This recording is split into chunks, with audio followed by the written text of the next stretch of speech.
You know, I'd be in this nice little like gentle kind of lighting, and he'd come in and bam, flip the light on, and I would like, my nervous system would be just like, ah, what's happening?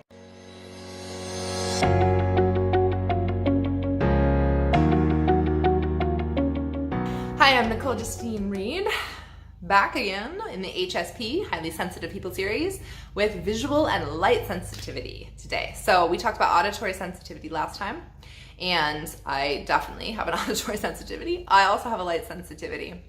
Lucky me! So this is really about when bright lights are just like not, you know, oh, it's bright, but like blinding and or like incredibly uncomfortable and or painful. So it's a whole level. So for example, my husband and I, you know, we'll go out, it'll be a super bright sunny day, and he's just like walking around kind of squinting, but basically making it. And I'm like, if I didn't have my sunglasses, I would just be falling flat on the floor, because I'd be like, how can you see where you're going right now? Like, I can't even see. So that's kind of the difference there. So we'll just jump into sunglasses. That is one of the big, like seriously biggest tips. I mean, I think you're supposed to wear sunglasses anyway to protect your eyes with like UV rays or whatever the heck these days. But for the HSP person, sunglasses are your best friend for light sensitivity. Plus they're cute. And you can have them obviously, you know, with you wherever. Like these. So anytime I go outside, even if it's just for a few minutes, it's really uncomfortable, like physically, like in my eyes, in my system, uncomfortable if I'm just in bright direct sun. It's just distracting and painful. And so I put my sunglasses on. And obviously I have them in the car. I just keep them in my purse, and I take my purse with me everywhere. So that's how I do it. If you're a guy, I would, if you're the kind of guy who remembers to take things with you, then just place them wherever your pile of things are, like your wallet or whatever. And if you tend to forget things, because that's got to be hard to be a guy, right? Like you don't have a purse to carry stuff around. You have to remember everything individually. Then just buy a bunch of different, you know, sunglasses and have them in different places. So you don't have to worry about it, right? So just like have one in the car, because that's a big thing. Maybe have one at work. Because if you let's say you got to lunch and you walk down the block or whatever, just have them there, right? And then have one at home, you know, and you have it for the weekends, things like that. It depends on, you know, what level of sunglasses you want. So if you're buying designer glasses, I don't know how many you want to buy. That's up to you as to what you need. But so when buying sunglasses, you also really want to test them out, because if you're visually sensitive, you know, you need to make sure that the lenses are awesome for you. So you don't want to just buy sunglasses. So what I do is, like, you know, if I'm gonna buy them like in a drugstore or something like that, I mean, if you buy them in a like an eyeglass place, they're gonna help you with all of that. But if you buy them in the drugstore because, hey, you want some like cheap glasses for the beach or whatever, right? Like go near the window and like test them out, see, you know, and not like quickly, but for like a few really good minutes. Does your eyes get blurry? Is it too dark? Because sometimes sunglasses are too dark, and that's going to trigger a weird thing with your eyes too. Does the light come in through the side? Well, what the hell is the point in that? Like, light's still coming in and hitting your eyes, right? So I like to have the sunglasses off, you know, that have like kind of that band that kind of protect here, and then really make sure that they're wide enough to just really cover. Like the point is to cover your eyes, right? So like these little trendy ones that like, I don't know, cover like these tiny little, that's not sunglasses. I don't know what that is. So get yourself some proper sunglasses and stash them and carry them with you. That's going to be really important. The thing with light sensitivity too is that it's really about the transitions. That's the part for me that's the most intense and painful. So especially from dark to light. Now from light to dark, you know, I can get those kind of like light blurry kind of things or whatever, but it's not nearly as bad going that direction. From dark to light, it can be like just blinding and astounding if it's not done properly. And so I've realized this about myself, and I've set up a few ways that this to make it better for myself. So one thing is that I take a nap every day, and to calm and rest my nervous system. So we can talk about that too for energy management, but that's one tip, is just like to reset, you know, to reset the nervous system. And I have an eye pillow that I put on top of my head. So it's all totally black, blacks everything out, super relaxing, lavender eye pillow. And when I don't know, I go off into la la land, totally in deep, deep sleep. And then when I wake up and I peel that off, I'm like, oh, like it's light. I thought it was daytime. You know, it's all kind of confusing, right?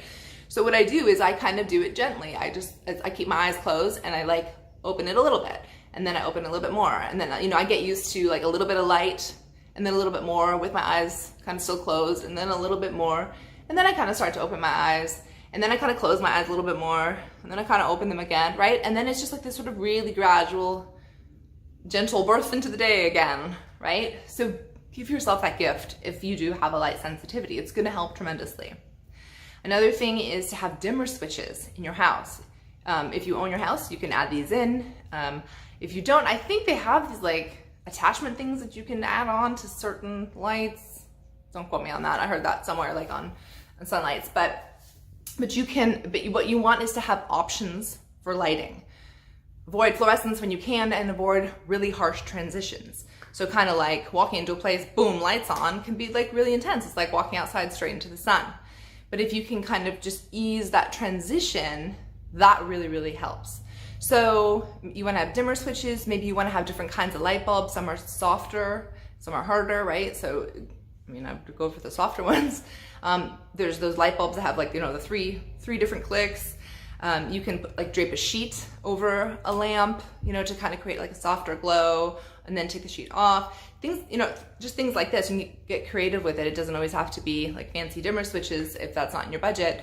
But if you are renting and you are able to find a place that has dimmer switches, because a lot of them do, that is golden, because then you're totally in control of how much light, and also just the ease in to the light. Like you walk into the room and you can just, okay. And then, oh, that's too much, just a little bit less, right? So you get to control the lighting. Let's see, what else do we have here? So light sunglasses, transitions, yes, good. Also, you can do the double curtains.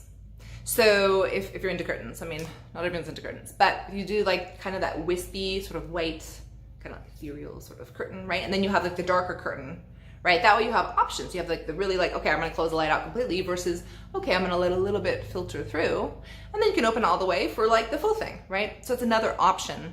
So you wanna think about options, layers, transitions, if you have a light sensitivity, and really make that transition from, especially from dark to light, but also light to dark, as smooth and as gentle as possible, because your body's gonna get like totally freaking bombarded in those moments, and you wanna make it nicer for you. And then the other thing too is to communicate to loved ones, people you live with, people you are around. So much of HSP is about like just owning that your world is different, owning that your nervous system is wired differently. Nothing wrong with it. It's totally fine. Like you are who you are, and this is part of who you are.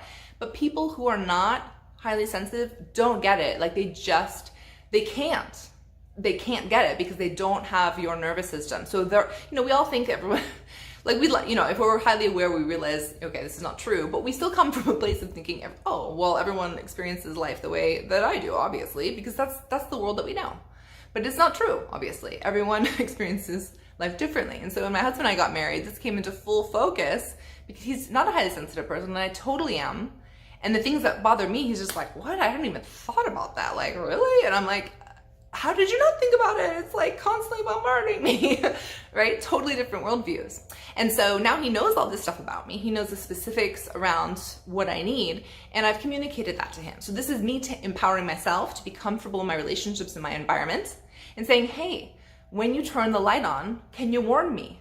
Because that was a big thing. Like he would just like, you know, I'd be in this nice little like gentle kind of lighting, and he'd come in and bam, flip the light on, and I would like, my nervous system would be just like, what's happening, right? So now he's like, hand on the light switch, I'm about to turn the light on, okay? And then I say, oh, okay, because then I can close my eyes while he does it, because that's my filter, and then I can be in control when I open up my eyelids, but it's not this blast in my eyes. So letting other people know, hey, I'm sensitive, please let me know when you're about to change the lighting. You know, it's a kind request, and people are willing to do that. It just takes a little bit of practice for you guys to work through it together. So when I went to get my eyes tested, you know, for vision or, you know, whatever it was, you know, I have reading glasses I use very, very, very occasionally. And so my prescription changed by like this tiny, tiny little amount, like whatever the number was, I don't remember. And I could tell, I mean, I could tell the difference between like these different slides, and the doctor said, no way, like you can't tell the difference. And I was like, no, I definitely can. And he's like, but in 40 years of my practice, no one's been able to tell the difference. I'm like, I don't know what to say. Like I see the difference in the shoe slides you're showing me, and I can tell. So I've been able to see those little nuances, and like to me, that's just normal. Like I'm just reporting what I experience. And maybe it's different than what other people experience, but that is my world, my reality. So hopefully this has been helpful in terms of light. This is mostly about like transitions, about light, about just making sure you have options, and about communicating what your needs are around all of that. If you have other light sensitivity or visual like sensitivity, please write in the comments below. I'm happy to address that if I didn't touch on something, but this has been what's come to mind around my own experience, and so hopefully it has been helpful to you in your journey as well. So I think next up we'll do touch sensitivity. So I'll see you in the next video.